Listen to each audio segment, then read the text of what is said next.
Over 58% of global foreign exchange reserves are held in US dollars as of 2023, far surpassing the euro 20% and other currencies.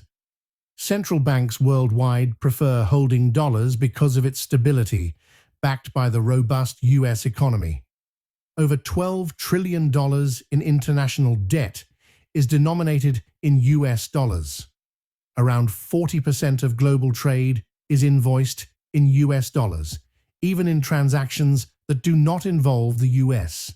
It is estimated that 60% of US currency circulates outside the United States, benefiting the US economy indirectly.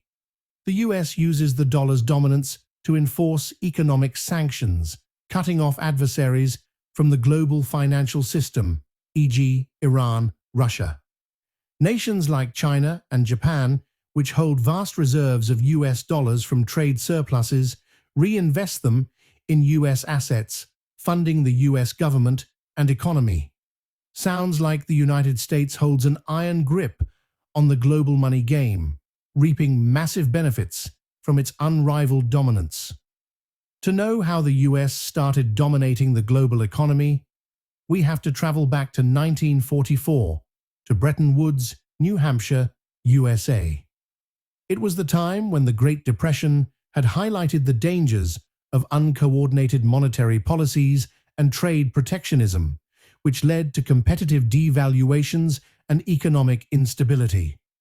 The interwar period saw the failure of the gold standard, creating a need for a new system to regulate international currencies.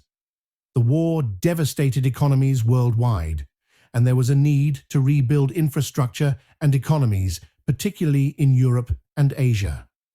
On July 1st, 1944, delegates from 44 allied nations, including representatives from the Soviet Union, China, France, and other major economies, gathered to establish a new international economic order after World War II.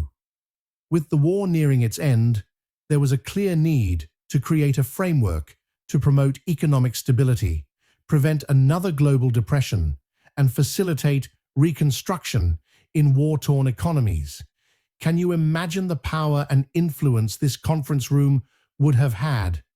But wait, two people in this conference had the highest aura. It's Mr. Harry Dexter White, a senior U.S. Treasury official from the U.S., and Mr. John Maynard Keynes, one of the most influential economists of the 20th century, representing the United Kingdom. At the end of the conference, several agreements were made, but most were in favor of the U.S. based on suggestions made by Harry. Few important agreements were: Number 1. Creation of the International Monetary Fund to oversee exchange rate stability, provide temporary financial assistance to countries facing balance of payments problems, and foster global monetary cooperation. Countries would contribute to a pool of resources which could be accessed by those in need of stabilization loans. Number 2. Establishment of the International Bank for Reconstruction and Development, IBRD, which is now the World Bank, created to finance post-war reconstruction and development projects in war-torn countries and promote long-term growth. Number 3. Harry suggested pegging the US dollar to gold at $35 per ounce. Other currencies were pegged to the US dollar, creating a system of fixed but adjustable exchange rates. If you have not heard of what pegging is, it is a system introduced as a way to simplify transactions and solve the impracticalities of using physical gold or other precious metals as currency. In the pegging system, the value of the currency is tied, pegged, to a specific amount of gold or another standard. However, John suggested creating ICU, International Clearing Union, that would use a global currency called Bancor as the unit of account for international trade instead of the US dollar, which was never implemented. Number 4. The conference underscored the importance of reducing trade barriers and promoting open markets. Leaning towards Harry's suggestion, weighted support voting in the IMF was implemented, giving the US significant influence on the institution due to its economic contribution. Now the US has around 16.5% of the voting power in the IMF, granting it effective veto power over major policy decisions requiring an 85% majority. The US controls about 16% of the voting power in the World Bank, similarly influencing key decisions. Both institutions are headquartered in Washington, D.C., providing the US direct access to their operations.